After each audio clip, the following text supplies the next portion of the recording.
அனைவருக்கும் வணக்கம். இப்ப நாம பார்த்து கொண்டு இருப்பது ஆதி காலத்தில் மக்கள் பயன்படுத்திய இசைக்கருவிகள். இந்த இசைக்கருவிகள் 2 பிரிவுகளாக உள்ளன. பாடலுக்கு ஏற்ப இசைக்கும் கருவிகளை பன்னிசை கருவிகள் என்றும், தாளத்திற்கு ஏற்ப இசைக்கும் கருவிகளை தாளக்கருவிகள் என்றும் 2 பிரிவுகளாக பிரித்துள்ளனர்.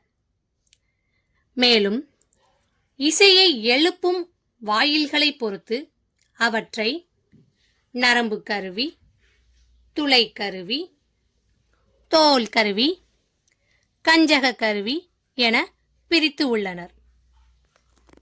இத்தகைய இசைக்கருவிகளை மரம், மூங்கில், நரம்பு, கயிறு, தோல் ஆகியவற்றால் பல இசைக்கருவிகளை உருவாக்கி புது புது இசையை அமைத்தார்கள். ஆதி காலத்தில் பாணர், பாடினியர், விரவியர்கள் தாளவிசை கருவிகளின் துணையோடு மட்டுமல்லாமல் பன்னிசை கருவிகளையும் பயன்படுத்தி சிறப்பாக பாடியுள்ளனர்.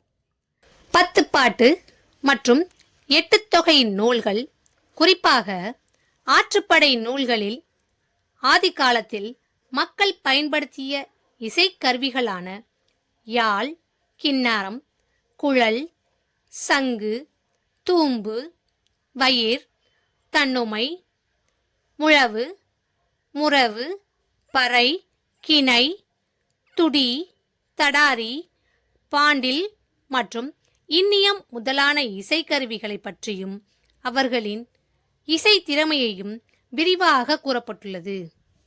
இசையை தொழிலாக கொண்ட மக்கள் பயன்படுத்திய இசைக்கருவிக்கு பறை என்றும், இன்பமாக பொழுதுபோக்கும் மக்கள் பயன்படுத்திய இசைக்கருவிக்கு யாழ் என்றும் தொல்காப்பியத்தில் குறிப்பிடப்பட்டுள்ளது. காலப்போக்கில் இந்த நிலை மாறி எல்லா வகை இசைக்கருவிகளையும் ஒருங்கிணைத்து திறம்பட இசைக்கருவிகளை இசைத்து இசையமைப்பாளர்கள் மக்களை மகிழ்விக்கின்றார்கள். இந்த காணொளி அனைவருக்கும் பயனுள்ளதாக இருக்கும். நன்றி, வணக்கம்.